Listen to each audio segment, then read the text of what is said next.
The opening of the Waltzing Matilda Centre has brought a lot of people to town. One of those is the Premier. She joined me here a short time ago.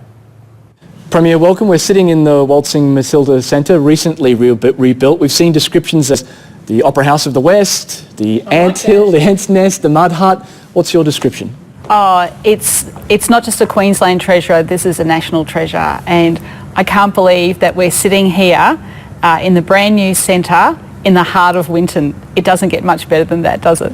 Yeah, so obviously you'd like to see a lot more tourists in Winton now, school groups, that sort of thing. How are you going to make that happen?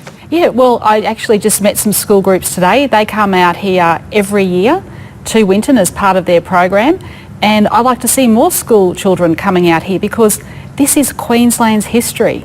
This is, where our beginnings came from. And I think you don't really understand Queensland until you understand the history, and Waltzing Matilda and the Banjo Patterson, it's all here. Banjo Patterson walked the streets of Winton. He wrote this. It's folklore. And, and now there's a chance for every Queensland family to come here and cherish their history. Now, I just want to move on to some of the other things that people in Western Queensland are worried about, not just tourism and jobs, but also power prices. They're just punishing for people in Western Queensland. Can you say anything tonight that will put them at ease? A couple of things. So first of all, we provide a community service obligation. The government does that to try and equalise the power prices across our state. But secondly, what we are seeing is massive investment in renewables. Here in Winton, they're looking at geothermal. But as a result of the Commonwealth Games, I've got another big investor that has just come out and met with the Mayor of Longreach, and they're looking at building perhaps the largest solar farm in Australia. What, just for Longreach and exporting? So would it power Longreach?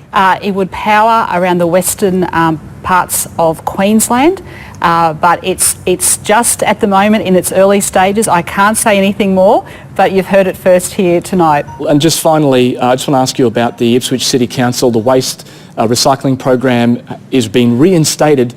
Are you now going to put back your waste levy? Because you only brought it forward because they cancelled their program. Look, what we saw this week is Ipswich City Council saying 1 minute they weren't going to do recycling and the next minute they are. Recycling is important. I think every mum and dad out there wants to see their waste going to recycling. What the waste levy does is it creates more jobs and it actually creates a better industry in terms of our waste disposal. Other states have got it, we're going to do it, and at the end of the day it's going to be thousands of jobs. All right, Premier, good to see you in Western Queensland. Thanks for your time. Thanks, lovely to see you here too, Matt.